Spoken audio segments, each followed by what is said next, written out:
संबंधित अवस्थामा लाखौंको भिडद्वारा पञ्चायती व्यवस्थालाई चुनौती दिँदै त्यहाँ दाह संस्कार वहीँकै जग्गा जमिन निजी जग्गा जमिनमा दाह संस्कार गरिएको थियो। कालान्तरमा त्यहाँ लिएर जो जग्गा जमिन उहाँको थियो गंगासागरको पोखरीको पानीको क्षेत्रफल पनियाउ सम्बन्धित निकायहरूले ध्यान नदिँदाखेरि उहाँको निजी जमिन पूर्वतिरबाट अतिक्रमण हुँदै उहाँको जमिन गंगासागरको पानीको क्षेत्रफलमा मिसिन पुगेको छ। जो पानीको क्षेत्रफलभित्र जो निजी जमिन मिसिन पुगेको छ, कुनै पनि चीजको ऐन कानुन नियम हुन्छ। पोखरीको डिल भन्ने कुरो हेर्ने हो भने गुठी संस्थानको हेर्ने हो भने गुठी संस्थानले निर्णय गरेको थियो 25 फिट पोखरीको डिलको वरिपरि रैतान नम्बरी गर्न नपाउने, रैतान नम्बरी गरे तापनि त्यसलाई बदर गरी त्यसलाई सार्वजनिक कायम गर्ने भन्ने हरेक जनकपुरको पोखरीको सन्दर्भमा गुठी संस्थानको नियम थियो। त्यही अनुसार नगरपालिकाले पनि नक्सा पास गर्ने गर्दथ्यो। त्यही अनुसार मानपत्र नापीले पनि रैतान नम्बरीको सिफारिस गर्ने गर्दथ्यो।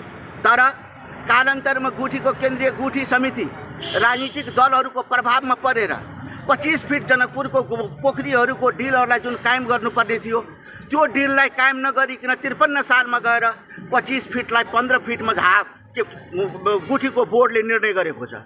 अब अहिले जनकपुरको पोखरीहरू रैतान नम्बरी गर्नु पर्यो भने डिलको वरिपरि कम्तीमा 15 फिट डिल छुट्याई गर्नुपर्ने अवस्था छ। सो हुनाले गंगासागरको जहाँसम्म सन्दर्भ छ, निजी जमिन, व्यक्तिगत जमिन, रामनारायण मिश्रा एउटा नेपालका लोकतान्त्रिक आन्दोलनका 2007 सालदेखि लोकसेवक सङ्घको माध्यमबाट काम गर्दै नेपाली काङ्ग्रेसको स्थापना भएपछि नेपाली काङ्ग्रेसमा विलय भएर नेपाली काङ्ग्रेसको एउटा यो क्षेत्रको विकास निर्माणको लागि यो समाजको लागि ठुलो योगदान दिएको व्यक्ति कुनै निजी सार्वजनिक वा कुनै व्यक्तिगत जमिनमा गरिकन उहाँको पुर्खौली जग्गा जमिनमा गर्न खोज्दाखेरि यहाँका केही तथाकथित यहाँ राजनीतिक कर्मी आफू बनाउँदाहरू आन्तरिक आफ्ना इन्ट्रेस्ट पुरा परिपूर्ति गर्नको लागि यहाँ वर्गीय जातीय मानसिकतामा विभिन्न विभाजित भएका सङ्कीर्ण विचार भएका व्यक्तिहरूद्वारा यदि विरोध हुन्छ भने यो जनकपुरको लागि ठुलो दुर्भाग्य हो। यस्ता किसिमका विरोध हुनु हुँदैन। यसका दस्तावेज उल्टाएर हेर्नु पर्यो। गुठीको के नियम छ, पानीको क्षेत्रफलभित्र त्यो जमिन परेको छ कि छैन निजी जमिन, यी सारा कुरा हेरेर यथार्थ कुरामा रामनारायण मिश्राको जो शालिग निर्माण भइरहेछ यसमा सम्पूर्ण राजनीतिक दल र जनकपुरवासीले सम्पूर्ण सञ्चार मिडियाले साथ दिनुपर्छ भन्ने म आग्रह गर्छु। क्षेत्रको हरेक ठाउँको आफ्नो मान्यता हुन्छ। त्यसको पौराणिक धार्मिक संस्कृति मूल्य मान्यता जनकपुरको धामको सन्दर्भमा छ। एउटा धरोहरलाई भत्काएर अर्को धरोहर निर्माण गर्ने यहाँ जो परिपाटीहरू छ सो हिसाबले हेर्दाखेरि धनुष सागर राम मन्दिरको अगाडिको तपाईको त्यहाँ लिएर रामायण भवन तपाईको ध्वस्त हुँदै गएको छ।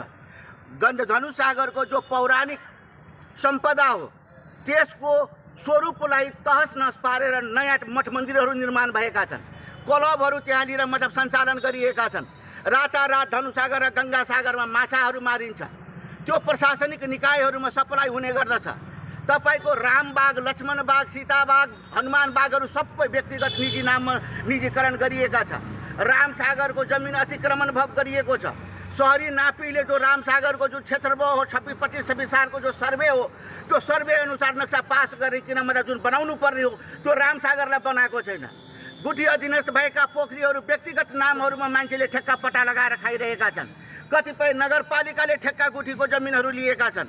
जनकपुरको पौराणिक सम्पदाहरूलाई, पौराणिक सम्पत्तिहरूलाई जुन संरक्षण सम्वर्धन गर्न यहाँका मठ मन्दिर, यहाँका गुठी, यहाँका वृत्तर, यहाँका सम्बन्धित निकायहरूले जति ध्यान दिनुपर्छ त्यो नदिएको हुनाले जनकपुर दिन प्रतिदिन ध्वस्त हुँदै गइरहेको छ। यसको लागि सम्पूर्ण सरोकारवाला व्यक्तिहरूले अगाडि बढ्नुपर्ने आवश्यक छ।